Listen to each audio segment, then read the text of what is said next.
Let's come on to our teams. I Can we think start- I can we think start that with no, the shut up, Cowboys? Bobby. I'm doing right. it. I have to access my emotions here. right. I think I was on record at the end of last season that Eberflus had to go. And I don't know what happened. I think I actually do know what happened. I got Hard so knocks. caught up in not even that. I got so caught up in the Caleb Williams sweepstakes, the like, we're going to get the number 1 overall pick. We're going to get the best guy. The guy's so good that I totally forgot that we were bringing him back to a house built by morons.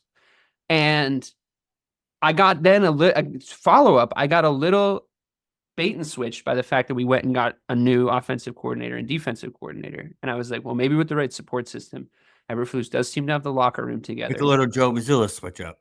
A little Joe Mazzulla help, a little bit like, let's get him a good support staff. Like, let's get obviously Luke Getsy is like the worst offensive coordinator who's ever lived. And he's over there in Las Vegas where he should be. Like, that team should be playing arena football, and he would be the perfect offensive coordinator for that. But Shane Waldron drew up a speed option play on 4th and 1 that lost us 12 yards. And there's a screenshot of every Bears offensive lineman on the ground and DeAndre Swift like trying to do something. And to me, I had to just streak past denial with this guy, because what's true about Shane Waldron is he has no idea what DeAndre Swift is good at, despite, I'm sure, having access to hundreds of hours of tape on the guy who's his RB1, right? And we cannot afford, and I'm sorry if this seems reactionary, but we cannot afford in Chicago to break our shiny new toy.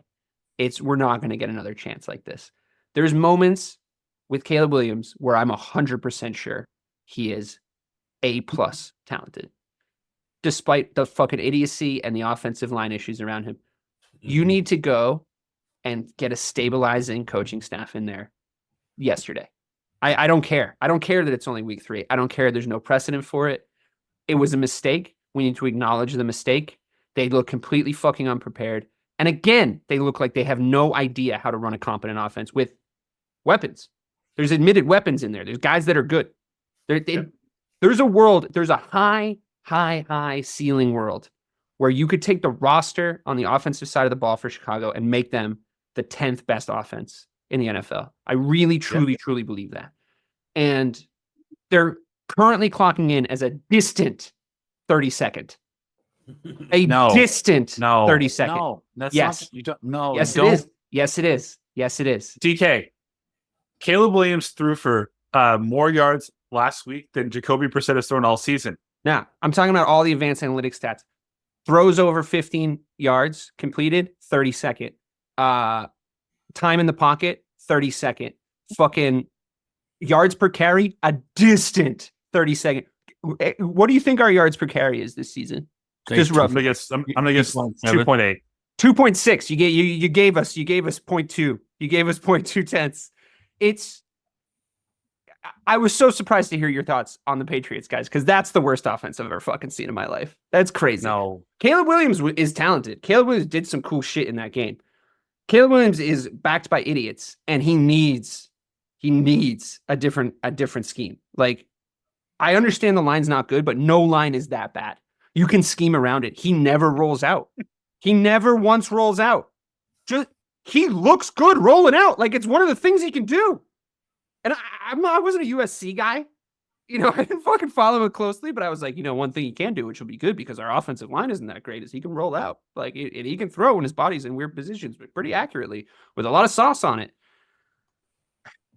I would fire everybody. I would change the locks tomorrow. But maybe we're like, it's so wild to me that the last time you and I did the show together, you were just gassing me up about Eberflus's haircut, and he's got a beard now. Yeah, and I got completely fooled by Hard Knocks. I think that should have been obvious to you. I think that's your fault for not reining me in, because obviously I just got the pixie dust of like my team being. To be clear, I tried. And you said, and I quote, "Fuck you, Mike.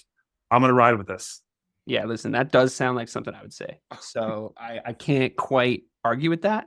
But what do you guys think the problem is? I think it's not Caleb, right? It can't be Caleb at this point. No, it's definitely not Caleb. I think you're in a situation right now that you have. I don't think your offensive coordinator is good. I'm with you there. I don't think. And the I don't Seahawks know. offense looks better since I he don't left, know. apparently. So I don't know enough about Eberflus to determine whether he's a good enough coach or not. But I do know that. how when about you just add the this- moment where the 2-point conversion cost us a timeout because he didn't know that we were going for 2 to make it 11. Yeah, that's not great. No, it's bad. But- It's a yeah. dereliction of coaching duty. But I do know that. Here's what I know: like you went from a team that did not have many toys in the chest to play with to now one that does, and it takes some time to figure that out. So if you can walk through 5 weeks and you can be either just 3-2 or 2-3, I'm gonna feel fine with your season, and you should too. This is a learning experience for Caleb. All you said going into it, yeah, we had high expectations But for there was it. some low lows. And that should have been a bounce back game against that Colts team. And despite the defense, I think, looking really good again, and I am high on the defense, all of our interceptions were Anthony Richardson inexplicably throwing it directly to a Chicago Bear. So I'm not going to take any. Like, did you see that DeMar Hamlin pick? He threw to 4 Chicago Bears in the end zone. Yeah, it was pretty spot on. But did you see that DeMar Hamlin pick? Yeah. Lawrence. I was like, bro, your receiver was wide open and he was right in front of you. I was like, that was one of the worst throws I've ever fucking seen in my entire life. Yep. Anthony Richardson was making, those are the 2 worst throwing QBs over the course of the weekend. And it was really glaring and bad, but we still couldn't win the fucking game. We had not enough timeouts by the end. Last week against the Texans, who I thought was a bigger deal to keep that game close, but they don't look that fucking sexy anymore. And there was a moment where there was a catch that the guy 2-footed, he planted both his feet in front of Eberflus. Eberflus was in the fucking shot of the slow motion, looking at the guy's feet. And you can see they clearly landed bounds. And he threw the fucking challenge flag. I wanted to go down there and punch him in his fucking chest. I was like, what are you doing? You were standing right there. That's crazy to me. And that was when the first red flag, no pun intended, sparked up. And yeah, I agree with you that the roster looks fine and there could be worse problems, but do you think I'm totally crazy to be like, can we just hire Mike Vrabel today? No, Can we just please do that right now? because I'm on the same page as you. Yeah, race you to Vrabel, Bob. Race you to hire Vrabel or Belichick right now. Belichick, I think, would fit in Dallas. You guys can have him. Yes. He's just perfect for Dallas. I think With- Vrabel would be with perfect everything for us. going He would on. keep everything super conservative. Listen. He'd get a run game going, and he would keep the points off the board for the other team for the It's rest of the just season. funny I mean, our that, defense would look great.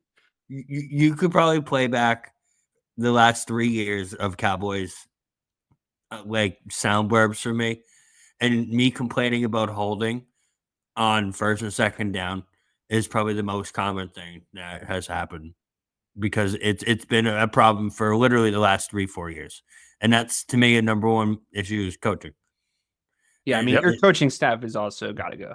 I hate to say it. Entire thing. But we both made the same mistake in the offseason. Both of our teams stuck when we should have twisted.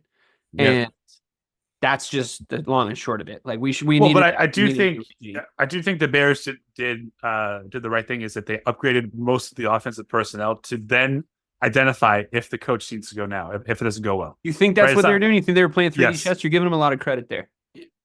I don't think they're going to take that many chances with a guy like Caleb Williams after what happened with Justin Fields. I think they've learned. I hope you're right. We never pay any fucking coaches. I hope so. This is the big fucking problem. The But Cowboys have not learned anything, Bobby. I was not talking to you. they do keep getting beat with the same stick. Yo, Correct. Bobby, they're awful. Well, I mean, you got guys like Jerry Jones commending himself, saying how he's the best GM in the world, and then getting torched by Derrick Henry. Them asking if they regret him not signing him and being like, well, we couldn't afford him. Motherfucker, what the hell are you talking about? What are you talking about? Well, they couldn't because they hadn't paid any of their other starters. So had they, Yeah, had but they still paid- could have afforded him. He's 2 years, $16 million contract. I mean, what you do with Jerry, because he's the greatest GM in the world, is what you do is you ask for 10 million, and then he's going to say no, and then you wait 3 weeks, and then you're going to get 15 million. I think that's how Jerry Jones is. I think that's Jerry Jones's, and I'm use 10 as like a, just an example number. Yeah. But you name your number, and you wait 4 weeks. Like, like leaving a turkey basting in the oven, and then you pull it out, and he's like, "Yeah, I know you said 10 million, but all we can do is 25 million." That's Jerry Jones, I think, in a nutshell. I think that's his ludicrous negotiating style. But if you were to look at that scoreline, it was 28-25, Bobby. I mean, that was a close game. You barely lost. It was such a bullshit scoreline. They what got the their fuck though? The fucking ass Ravens, like, out. I mean, we'll come to talk about them later, but like sneaky preview, like they love doing that still. Like they love just like taking their fucking foot off the gas at the end of a game. Like I didn't think Dallas was gonna win at any point for one single second, but I was a little bit like, okay, Baltimore, stop that. You have no running back room at all to speak of.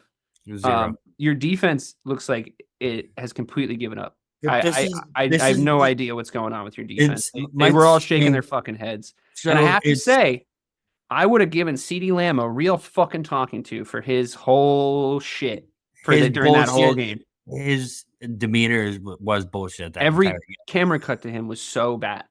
But so what happened with the defense is Dan Quinn, his whole thing is all about speed. And all of a sudden you bring in Mike Zimmer, who's all about zone defense and strength up the middle. But he's got guys that are all about speed in the fucking defense. So you know what I mean? You can't. It's pathetic. It's pathetic because every single year, it's the same shit where it's like the glaring needs are so obvious coming into the offseason, and the Cowboys just don't address them. And then in the season, they just get their ass kicked in those needs. It's like you knew that you needed a strength up front. You knew you needed that coming into the season. You knew you needed that. And look what happens.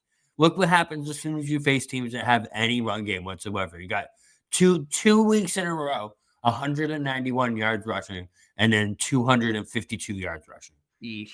It's just you mean 274 yards rushing. 274, sir. Yeah. I mean, the Ravens were like allergic to throwing the ball. They were like, why would we?